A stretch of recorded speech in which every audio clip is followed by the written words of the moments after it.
hegemony or counter-hegemonic forces can work to bring about change.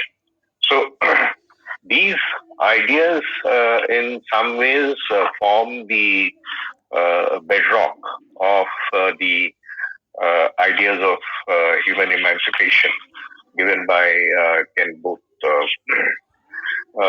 Ken Booth and the idea of emancipation also has a lot of application, or has been given us a different understanding or conception of security as well. So this idea of human emancipation is of universal significance, meaning that uh, emancipation, the idea of emancipation, does not address a specific class. This is one of the major differences with Marxism. While Marx was interested in the emancipation of the class, the working class, the idea of emancipation is actually an idea of universal significance, meaning it cuts across classes and any kind of ethnocentrism, meaning that it's not about specific geographies, it's not about specific nationalities, it's not about specific ethnicities. The idea is the promotion of certain universal ideas. And those ideas which can be then understood as whether those ideas are oppressive or emancipatory. So this is an operative term which you should try and understand, that there are a lot of ideas around us. Okay, we have to try and understand, how these ideas are these ideas subjugating? Are these ideas liberating? For instance, patriarchy. Clearly, it's an idea which is subjugating. So similarly, you will find a lot of things in the international system, for instance, the international order itself. Now, the international order, we take it for granted that this is the international order, but we do not try to question whether this international order is actually oppressive or emancipatory. Is this order a national order? Is this an order which gives equality, similar participation for different states in the national system, or it is in some senses, a very, very unequal world order? So if you actually analyze it, you'll say, yeah, it's a very unequal world order. But then we were not raising this question at all earlier. When we are discussing about realism and liberalism, we are not raising this question at all, that is the world order oppressive, unequal, or not unequal. That question itself is not raised by the positive scholars. That question is being raised to say that we have to first find whether that so-called international structure is oppressive or emancipatory.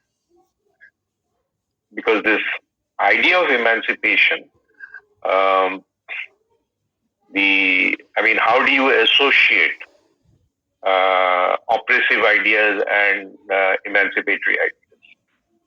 What are oppressive ideas and what are emancipatory ideas?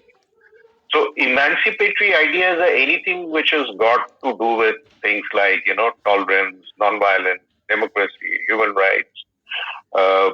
These are emancipatory ideas. Obviously, war, ethnic violence, class discrimination or gender discrimination, these will constitute oppressive ideas.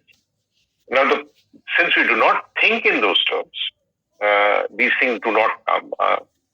So if we start thinking about the existing world order and how the world order is structured and try and understand that what kinds of operations of subjugation exist in the international system, and we'll find that uh, we'll find that there are lots of forms of domination, subjugation, hierarchies in the international system, which are not questioned. We simply some of the theories do not question or do not have a framework of questioning them. They just take it for granted that that is how it is. All we have to do is, uh, explain explain the world. So there is a moral aspect also to these ideas that uh, positivism, by making things scientific, uh, does not care or cannot think about the ethics and morality of these uh, structures in the international system, or various other processes which might be dominating or oppressive, uh, because the existing positivist knowledge say that uh, you know these understanding we have developed on the basis of science or on the basis of a scientific understanding. Uh, so you get struck by the fact that this is objective knowledge. That objective knowledge actually consists or glosses over all kinds of operation, and yet we call them objective knowledge. We do not use, or we are not supposed to be using our moral compass, or we are not supposed to be questioning the ethics of many of these things. But uh, the the the expansion of a moral universe is important. Uh, these ideas have to go beyond, or our understanding has to go beyond certain existing paradigms of understanding which promote status. Uh, it's a natural division when we say uh, citizen and non-citizen. So we take it for granted that because um, uh, you know we are citizens, we have certain or the state has certain obligations towards us, which which obligation the state does not have towards non-citizens. Uh, that is an idea of difference or division, that it automatically tells you that a non-citizen is supposed to be othered, or simple terms, hated, or the non-citizen is a security threat. That is because we are uh, using certain existing understanding, which allows for the division of a society, division of humanity. Um, the framework that as a part of a sovereign state, any outsider is a threat or unwelcome, uh, does not deserve to be does not deserve to be treated with the same way as a citizen. This idea itself is a constraining idea, that with the creation of the nation state, the divisions in the national system have become very, very clearer. And in many cases, with the rise of nationalism and ultra-nationalism, these divisions have sharpened very strongly. So it's not the question of assuming or looking at conflicts and wars. The roots of conflicts and wars are somewhere in these ideas of how we look at the other, how we make these divisions within humanity. How those ideas which should have certain universal significance are actually uh, demarcated or divided uh, within nation, community, uh, and various other classifications that we do. So, one of the important things, therefore, that needs to be done is expansion of the moral boundaries of a community, meaning that our moral boundaries should not just simply stay at the level of the citizen. It has to go beyond that. Um, Otherwise, we will always have differences. The whole idea is how to remove differences, how to, you have to find uh, at what levels the oppressive structures exist. You go about and you look around and you will find that there are many levels at which operative structures exist. But obviously, the traditional theories or the positivist theories in this case will not want to show that to you. It's not something that concerns them. It's not going to talk about it. It's not going to show them to you because you've created a completely different paradigm of understanding, which can gloss over all these things. So, emancipation, um, it's a little difficult term to understand. I mean, some of these ideas I'm throwing at you people so that you can start critically inquiring or critically observing what is happening around, and you'll find that uh, what they're saying is true. Because wherever you look around you, you will find these structures existing, and yet it does not matter to us. But then it's not our fault. That is how we have been, brought up. That is how we think. That is how we think as a result of the kind of knowledge systems that have, we are used to, or knowledge systems that create our framework of understanding. So emancipation, the definition, the definition is very difficult. You will not find a definition, but what does emancipation mean in certain senses? Uh, it's a very broad concept. It's a concept of universal significance. Uh, it has a certain application quality, but again, difficult to understand. So, one of the definitions that Ken Booth has given about emancipation, he says this: emancipation is freeing people from physical and human constraints that stop them from doing what they would freely choose to. Now, even in Marxian context, even Marx also wanted to liberate the worker from the kind of work he did. His theory of alienation was about that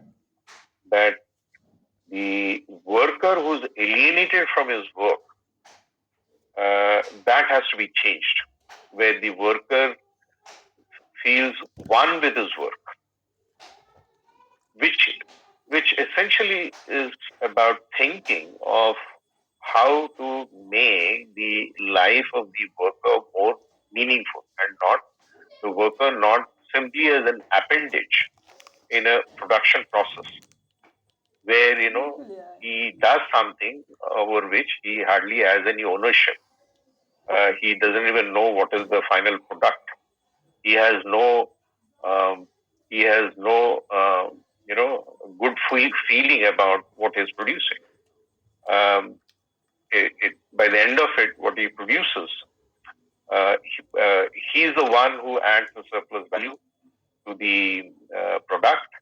But by the end of it, it is the bourgeois who takes over that surplus value. So the surplus value is not the issue. The issue is of the relationship of the worker with the work. What does he feel about it? How does he feel good about what he is producing, the kind of work he has done? And that is the problem with the uh, uh, working class, the labor, the industrial production. Um, the same thing cannot be said about uh, agriculture produce, small farmers, etc. Uh, so when this definition is giving Ken both emancipation is freeing people from physical and human constraints that stop them from doing what they freely choose to do. It does not mean, it does not mean by what he's saying uh, that there should be anarchy. That people the freedom to choose to whatever you want to do. It does not mean anarchy. It actually means how you have to be liberated from the work. So how you have to be uh, uh, how you have to or what are the human constraints, the constraints that stop you from doing what you want to do. uh, some of those ideas, the constraints is from big phenomena like wars, um, uh, on the other side you can say poverty, uh, political oppression, poor education, bad education. So it's not simply about the international level, meaning saying wars are only the constraint. Uh, there are so many other factors which constrain people from what they would choose to do. Or so this term, whatever you choose to do, should not be interpreted as kind of a total freedom to do what you want to do. No, you have obligations. The term free to choose to do whatever you want to do actually means some kind of liberation, some kind of emancipation. It it liberates you from many constraints. The many constraints could be, wars, ethnic conflicts, but you're still not free. You're not liberated if you're under poverty. You're not liberated if you're poorly educated. You're not liberated if you do not have a political system uh, which is not oppressive. Democracy is only one of the best forms in which you can participate. So whether it is the political space, whether it is the economic space, the freedom within the political space, the freedom within the economic space, the freedom within the economic space does not mean that the system is there, you just simply have to survive in that system, the economic system. It's not meaning that um, you know that there would be some who just simply do not have the means, and in a capitalist system, uh, the those who do not have the means, um, or the differences between the rich and poor can be significant, and it is justified that that is how capitalism works. That there are some who they've been given the opportunities, but they just simply cannot rise up from their economic status. The other forms at the international level, constraining factors were things like colonization. Colonization was a very oppressive idea. Um, and within our society, uh, patriarchy, oppressive idea. So, freedom of women, freedom of workers from the class point of view, youth, uh, the others like homosexuals, etc., uh, are important. I mean, how do all these people feel liberated. So this idea of liberation or liberty, um, this is a central value of emancipation. Um, Egalitarian, it's an egalitarian concept. Uh, but liberation also means nothing if you do not have the economic status or the economic means. Liberation without, or let's say, political freedom without economic means is not liberation. So you see the Marxist ideas here. I mean, you still are talking about the economy. Realism did not talk anything about the economy. Liberalism talks about economy, but it justifies existing differences or economic status in society. It does not have a problem with that. But here, we are getting ideas and it's going towards something you'll soon see where it is trying to focus on. Uh, when you uh, give these ideas like uh, political freedom or political liberty is meaningless without economic means. How are you liberated actually if you do not have economic means or sustainable?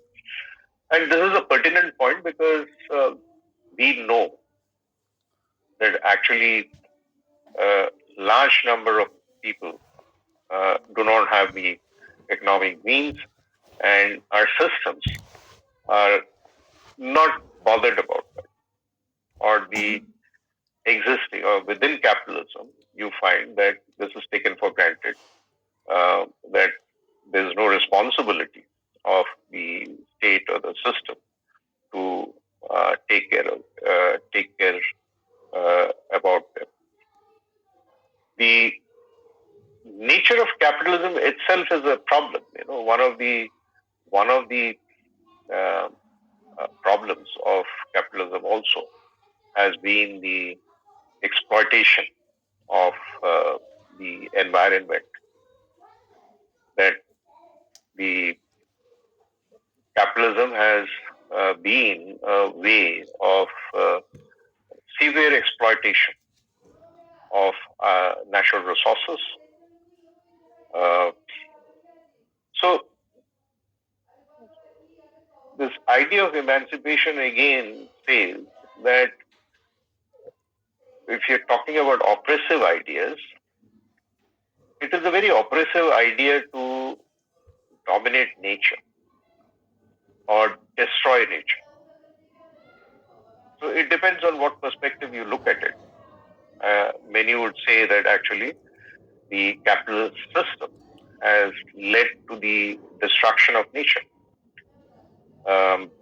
We can have different points of view, that to what extent it has happened or to what extent it has not happened. But the interesting thing about this environmentalism and all today, what we find is that first you destroy nature, and then you sit down to discuss that what we can do because we have destroyed nature. Now, nowhere the question comes up that what was wrong with that system. You're not questioning the fundamentals of capitalism. You're simply saying, that's happened. Now let's move on and try to find ways of addressing the problem. But here the idea is that, when we say oppressive ideas, I mean, we are against any kind of domination. We are against the domination of nature. We are against domination of human beings, but we are also against domination of nature. All these other, I'm sorry, the other ideas one is talking about, wars or colonization or patriarchy at different levels. And what you see is basically their domination of human beings in some forms. whether it's a certain category of people or women. These are ideas of domination. Similarly, nature. So you cannot dominate nature. You cannot destroy nature and say that this is a progressive idea, or capitalism, or anything that supports capitalism is a progressive idea. So reconciliation with nature is a very important thing. Reconciliation means that you have to have a harmonious existence with your natural surroundings, with nature. See, the harmonious existence is not only limited to the human world.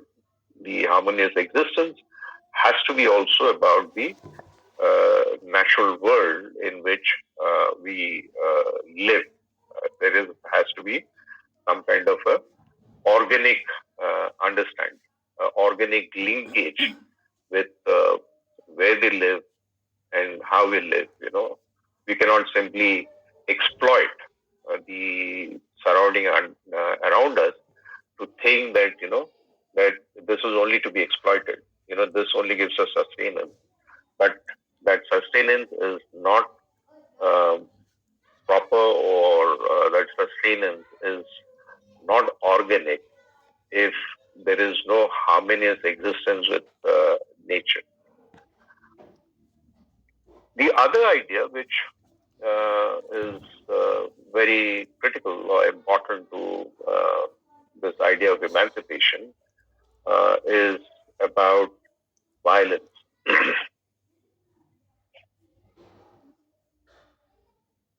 You cannot have emancipation if there is any form of violence. So again, the reason critical theory emerged is a dissatisfaction of the way Marxism talked about emancipation. In Marxism, the idea of emancipation was justified by violence. But here, the point is, the if your purpose is emancipation, you can't simply justify it on the basis of violence. Meaning that if you think emancipation, to bring about emancipation, violence has a role to play in it, uh, it is actually counterproductive. It cannot be an idea of emancipation, any form of violence. So, so the critical theorists are against any form of violence, whether it is class oppression or whether it is specialist movements using violence. And today's world, if we say, terrorist groups, etc., using violence, they would consider as oppressive ideas. Uh, anything gained, whether it is freedom or anything gained on the basis of violence cannot be emancipation. Because if you think about it overall, the way the theory is structured, there is absolutely no scope for any kind of violence. Any kind of violence would actually lead to degeneration, would lead to counterproductiveness rather than liberating anything. The idea of emancipation, therefore, has to be dealing from the ideas of power, the ideas of order in the national system. Because when you talk about power, what you talk about is, uh, someone's domination over someone, power, and at some level, hegemony, are ideas of domination. The question of order in the international system. Again, in the international system, the order um, that exists is someone's order. The question is it an order uh, which is beneficial for everyone? It is not beneficial for everyone, and therefore, the order, it is not beneficial because the order has been imposed by someone. It works in the interest of someone. Therefore, you know, emancipation has to be given priority over power and order. What is important is not order and power. What is important is emancipation. Now, why we are talking about it is because the other theories, the positivist theories, would emphasize order. And for them, order is important because it is also linked to the idea of security. Without order in the international system, we cannot also think about security. If there is peace and stability in the international system, it is as a result of the so-called order, whether it's imposed by the West, so-called liberal world order that we talk about. It is in that liberal world order uh, that we can think about security, but at the same time, what you see is the so-called liberal order allows for all kinds of violence at all levels. He continues to justify wars, continues to justify oppression against people. It continues to, wherever possible, majoritarianism um, and political oppression. Um, all this, all this is kind of permitted or happens in that so-called liberal world order. So the understanding of order by the critical theorists is that order in the international system should have some minimal levels of political and social justice. If that is not there, then obviously the order is basically being used for a certain purpose by those who can impose that order in the international system. So now, don't think that the existing order, let's say it gets changed by, let's say hypothetically, by China-led world order. That's what the Chinese want you to believe. That if the world order, the Western world order, or the world order imposed by the Western powers, needs to be replaced by the uh, other powers or rising powers like China and all. Don't think it will become, it will not be oppressive anymore. It is the same order which is replaced by another order, which has not significantly changed anything. It has only changed the set of actors who were able to bring that order. But in that order, the existing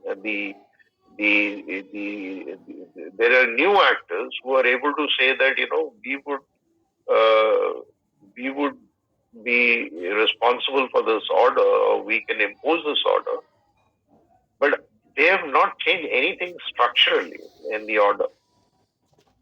I mean, in fact, you can see the same kind of operation continuing even uh, within the new order. Uh, the new forms of colonialism,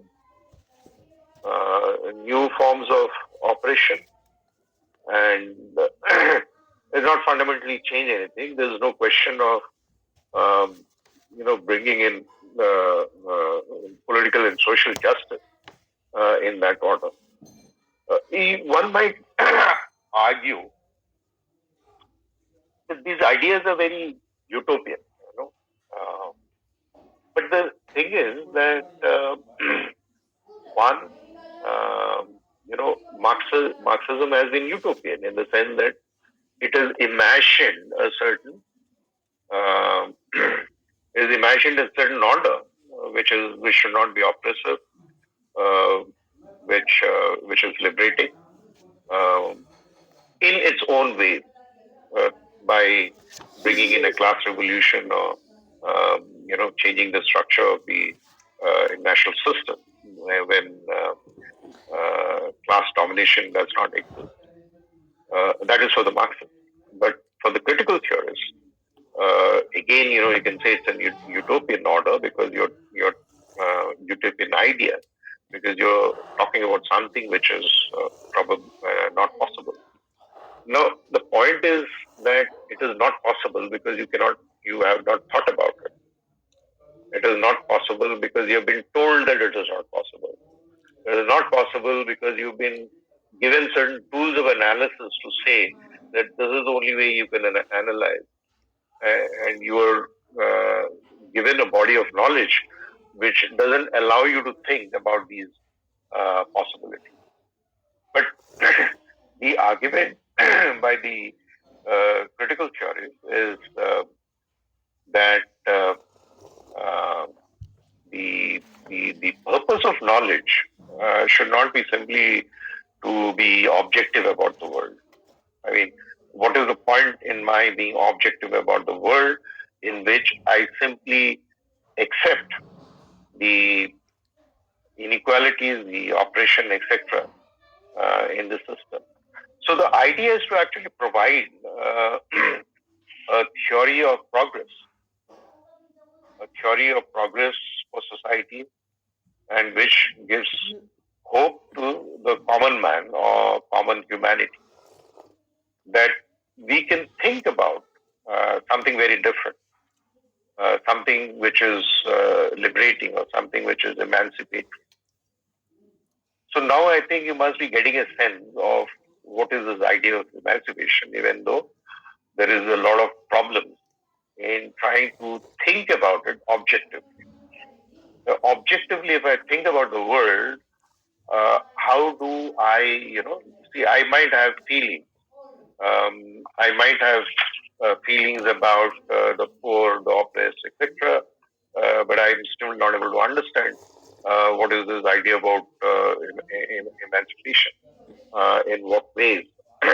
Now, here the idea is how do I reconfigure the whole international system or the theories of international relations, which do not allow me to think in different ways. You can only think about, um, you can think about it in these lines only if you escape or get away from the positivist way of thinking.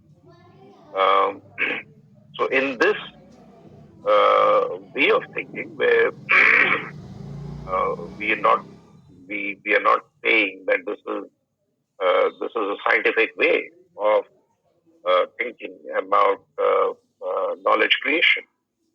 Um, we are talking about knowledge creation, uh, which is ethical, which has got a moral compass, which thinks about the entire humanity, which thinks about removing all kinds of oppressive structures in the international system, which talks about freedom, justice, which talks about uh, uh, essentially giving a kind of security to people which is liberating, fulfilling. Because the notion of security is also um, very constrained in its interpretation. The understanding of security is that if the state is secure, all individuals or citizens within the state are also secure. Now, is that what we mean by uh, security? Um, how does that become security when if uh, people are under political oppression, or if people are um, you know are suffering abysmal levels of um, um, poverty? In what ways uh, would we say that the individual is secure? So, one of the things that the idea of emancipation also does, that it reconfigures the notion of security to shift the idea of security from the state to the individuals. That the the idea is to how to make the individual secure and not simply the state, because even within a state, people will not necessarily have emancipation if Correct. the focus is only on the state. So when we study security, it's not important to only talk about the state. The state is too diverse actor or entity uh, in the national system. Um, if our focus of security is only the state, then we are missing out on the people. Emancipation is essentially about the people. That when it comes to security, that what do they feel about the security? So, so there is this analogy of the well-being of the sheltered and the state of the shelter, meaning that the state is actually a shelter for human beings or the citizens. Now, the shelter, if the shelter is good, or the shelter is about, it does not, break down, or the shelter is intact, would it necessarily or automatically, um, lead to the well-being of the sheltered, those who are inside that shelter? Not necessarily. What we are concerned about is the well-being of the sheltered and not the well-being of the shelter itself. So, critical theory is also one of these theories which shifts the focus of security from the state to the individual, because the by the end of it, it is the by focusing on the individual, um, we can uh, we can bring in emancipation. So it also has, I mean, individuals also have certain obligations. One of them, which was mentioned earlier, is about violence. The use of violence in any form negates that emancipation. Similarly, the rights are also limited, or there is reciprocity of rights of the individual, because the freedom of the individual um, depends on the freedom of the others. So, which means there are limitations to the rights of people. Uh, the rights of one individual cannot override the right of the um, other people, meaning that someone's security also should not deprive the security of someone else. Please hold on. I'm just completing this section so I can take up a question after that. So, so what we find with these ideas of emancipation, which is now, a lot of scholars are using critical theory, and many of these ideas of emancipation, whether you apply it in the context of the national system or you apply it in the context of um, individual citizens, gender groups, etc. So critical theory actually offers uh, alternative conceptual understanding for thinking about international relations in a completely different, radical way. So when we say radical here means radical to the extent of completely upsetting the existing system of knowing or knowledge. Radical here does not mean the application of violence, a dramatic or drastic transformation through violence. Radical here means a completely different way of thinking, uh, undermining or undercutting the existing ways of knowing, the positivist ways of knowing. Uh, it is essentially trying to give us theory of knowledge, uh, explanations, understanding, guided with an interest to eliminate all kinds of domination, inequality, and exclusion, which characterize the present world order. I mean, we cannot dispute the fact that the existing or the present, the current world order has all kinds of discrimination, inequality, domination, exclusion. Critical theory is only allowing us to think about how to bypass that or how to build a theory of knowledge, which is going to help us, which is going to allow us to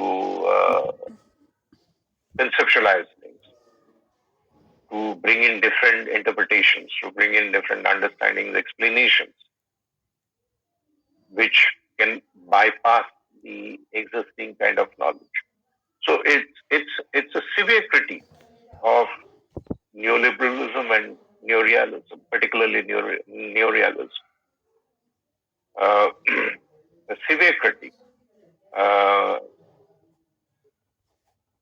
but then there are also problems in terms of the understandings that we have as a result of critical theory. Some of the problems of critical theory also has been, for instance, in the foreign policy agendas.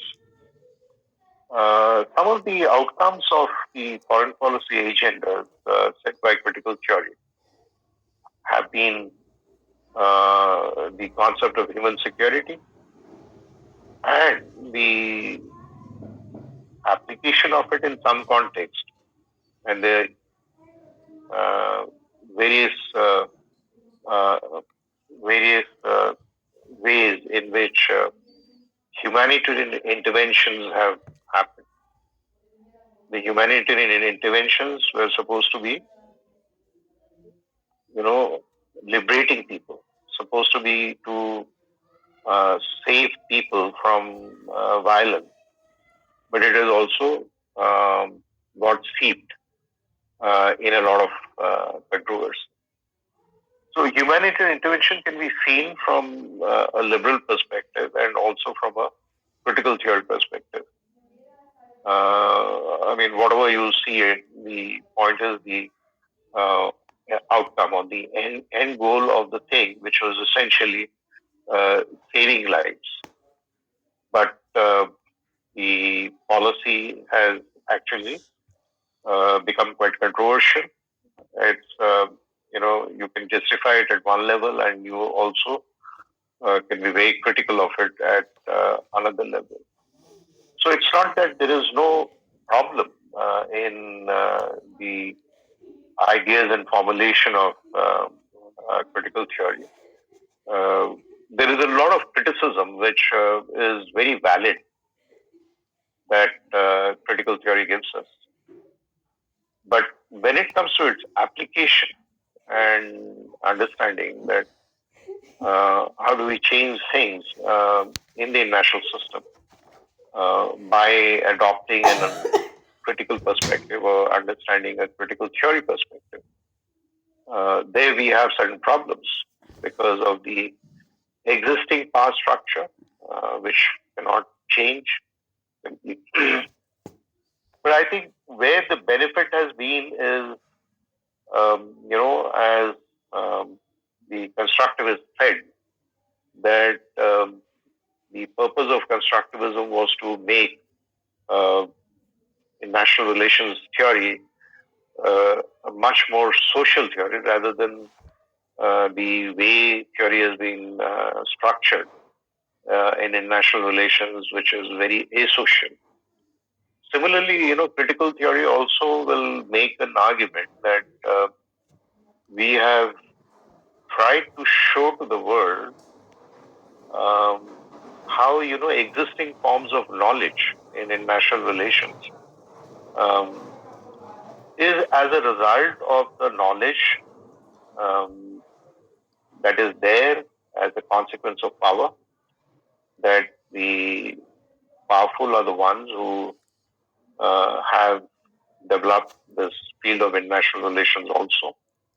And we have tried to show how, these ideas existing uh, through the positivist theories um, essentially justify a very, very discriminating or oppressive international structure. And that is something that, we have to change.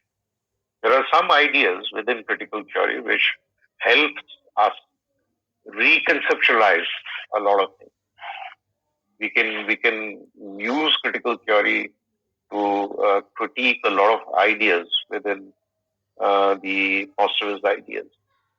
But whether critical theory helps us really in putting in place an alternative international system or putting in application of many of the ideas about that the critical theories has given us, uh, there's a long way to go.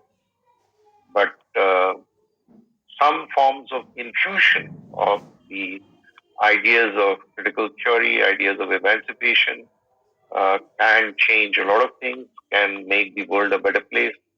Uh, that that we cannot dispute.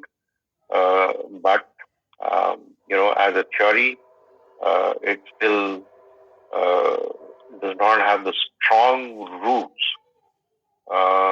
to influence how states behave in the international system, influence policy making in the international system. Uh, but there is some impact or effect of critical theory here and there. It has also impacted some of the other theories.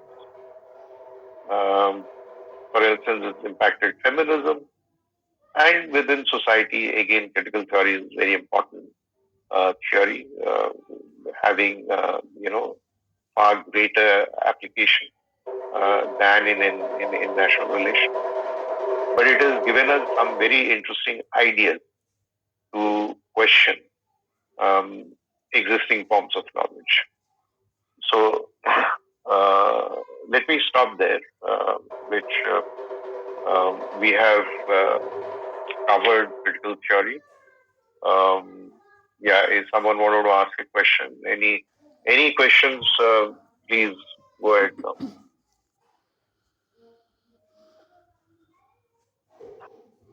Someone wanted to ask a question at some point.